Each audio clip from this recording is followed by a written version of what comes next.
passe de zéro à héros en SEO, je suis ravi de te retrouver pour un nouvel épisode. Je m'appelle Dimitri Ajon et je suis le dirigeant de l'agence web Infoconception. Mon métier, c'est la création de sites internet, le référencement, les réseaux sociaux. Ça fait 16 ans que je suis dans la communication, autant te dire que j'ai pas mal d'infos à te partager. Ce podcast, Zéro héros en SEO, c'est un format court de 5 à 10 minutes pour t'aider à remonter sur Google sans y laisser des plumes, sans avoir de grosses connaissances.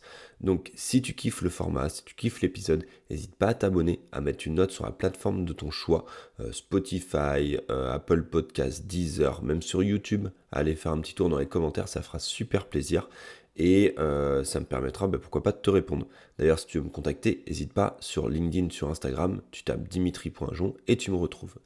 Le sujet du jour, c'est de conclure sur les web core vitales de Google, c'est-à-dire cet indicateur de performance. Je vais te faire un récap de ce que Google prend en compte et de comment améliorer ton score. Mais juste avant ça, je tenais à remercier Serpentix, qui est notre sponsor officiel du podcast. Serpentix, c'est un logiciel, une plateforme en ligne, un outil en ligne qui te permet de t'aider dans la rédaction de contenu pour remonter sur Google. En gros, tu lui donnes le mot-clé, il te génère un plan de site et plein d'autres choses pour t'aider à remonter sur Google. Je te conseille d'aller le tester. Il y a un lien dans la description de l'épisode. Tu peux le tester gratuitement. Alors, aujourd'hui, on parle des Core Web Vitals. On avait fait pas mal d'épisodes là-dessus, point par point. Là, je te fais un gros récap. En gros, qu'est-ce que c'est déjà les Core Web Vitals?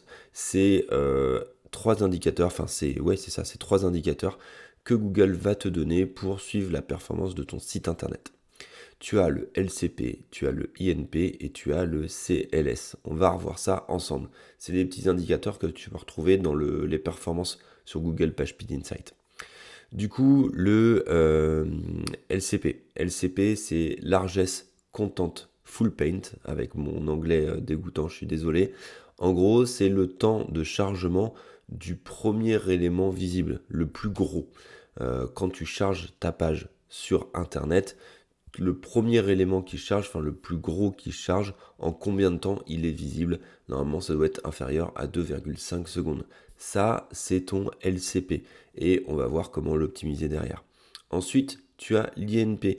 Alors l'INP, il a changé de nom. Avant, c'était autre chose. Je ne sais plus si c'était pas FCP ou un truc comme ça. L'INP, c'est le délai avant que ton site réponde à une action de l'internaute. Par exemple, tu as un bouton cliquer pour en voir plus ou ce genre de choses, eh bien en combien de temps ton site est capable de répondre, en combien de temps ce bouton il est actif. Ça, c'est l'INP. Et ce truc-là, il doit être inférieur à 200 millisecondes. Je vais t'expliquer aussi après comment tu peux l'optimiser. Et enfin, on a le CLS. Le CLS, c'est Cumulative Layout Shift. Ça, c'est la stabilité de ta page au temps de chargement, c'est-à-dire est-ce qu'elle va sauter, est-ce qu'il va y avoir des changements de hauteur, de largeur pendant le chargement de ta page. Si oui, c'est pas bon, sinon c'est bon. Alors, comment tu peux mesurer tout ça? Entre le LCP, l'INP et le CLS, tu peux utiliser Google PageSpeed Insight. C'est un outil dont je t'en parle souvent, un outil qui est gratuit, dispo en ligne et c'est de Google. Tu peux utiliser GTmetrix, c'est un outil annexe, mais il va te donner des infos sur le temps de chargement également. Et tu peux utiliser bien sûr la Google Search Console où il y a le Google PageSpeed Insight qui est intégré dedans. Alors, Google PageSpeed Insight, en gros, tu vas le faire page par page, donc ça c'est cool. Et la Google Search Console, elle va le faire automatiquement pour l'ensemble de tes pages. Donc tu peux avoir une vue globale sur ton temps de chargement et sur tes core web vitals, c'est-à-dire tes indicateurs de performance. Voilà, donc moi je t'encourage très clairement à inscrire ton site dans la Google Search Console, comme ça va se faire automatiquement, puis aller checker de temps en temps, voir ce que ça donne pour l'ensemble du site. Et si tu as une problématique sur une page en question, du coup tu fais tes tests, tu corriges, tu réutilises Google PageSpeed Insight, etc. jusqu'à ce que tu aies corrigé ton problème.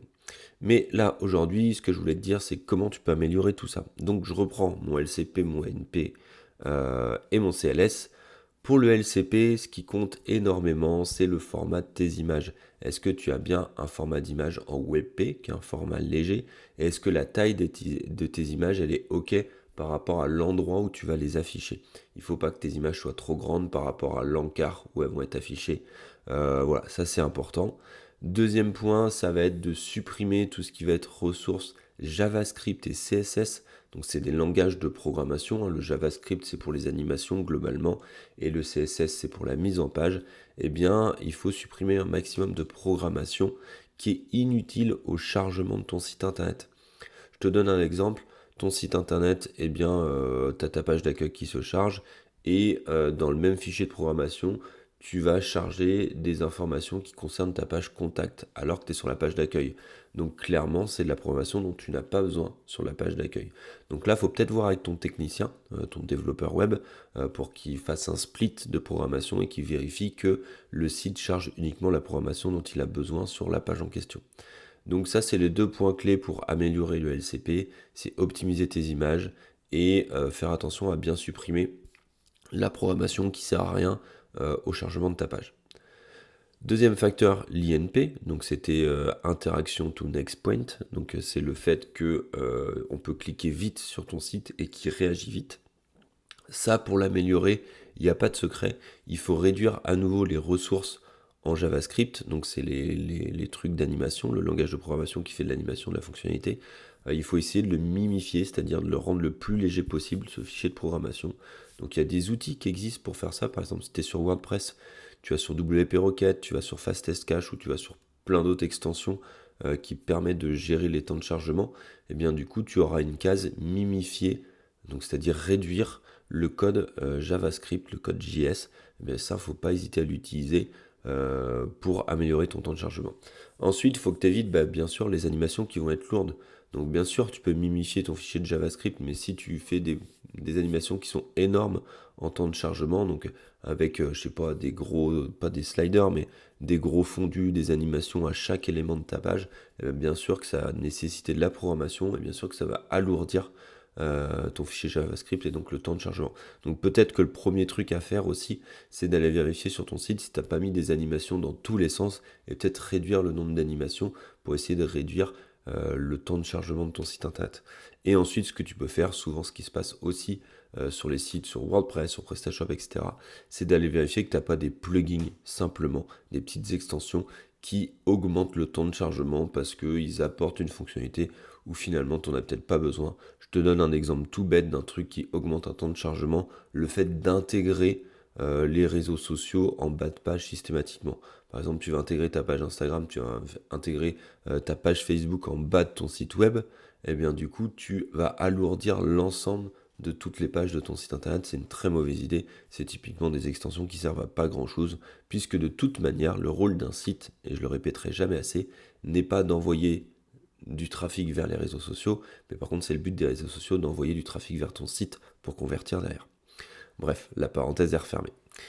Et troisième facteur, c'est le CLS, donc le CLS Cumulative Layout Shift. Donc ça, pour le corriger, il faut bien que tu définisses des hauteurs et des largeurs fixes sur les éléments de ton site, que ce soit tes blocs, tes images. Parce que ce que Google va pas aimer, c'est que ton site, il a une hauteur, et puis pendant le temps de chargement, il saute comme ça bug, parce qu'il y a des éléments qui chargent, et puis des autres, et puis ça reprend la hauteur de un tel, etc. Et la page, elle se retrouve un peu toute déformée.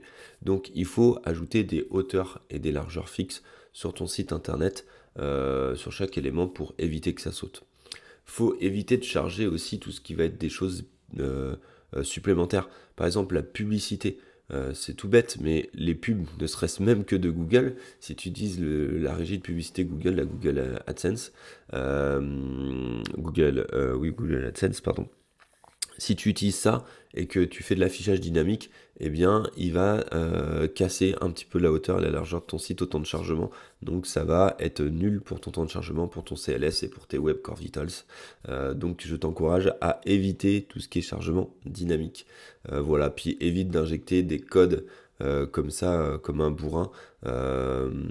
Par exemple, si tu ajoutes un lecteur YouTube, eh bien, il faut que tu aies pris la place avant que tu l'aies cadré, hauteur, largeur, avant d'injecter le code de YouTube pour pas que ça fasse sauter les hauteurs et la largeur de ton site. Genre, tu avais ton titre et ton texte, tu as injecté le lecteur YouTube dedans, mais au premier temps de chargement, on va avoir titre, texte, et pouf, le lecteur YouTube apparaît, et ça a décalé la hauteur de ta page. Et bien ça ruine ton CLS. Il aurait fallu avoir ton titre, un espace blanc mais avec une hauteur définie, ton texte, et dans cet espace blanc auquel le lecteur YouTube va se charger. Mais du coup, il faut prévoir. Ok. Donc globalement, faut faire attention parce que les Web Core Vitals, c'est pas non plus tout le référencement naturel, c'est pas l'unique facteur de Google pour te positionner en tête de résultat, il y en a plein d'autres et du coup, c'est pas parce que tu es à 100% sur tes Web Core Vitals que tu vas être premier en référencement sur Google. Ça en fait partie, il faut le faire, mais le référencement naturel ne tient pas compte que de ça.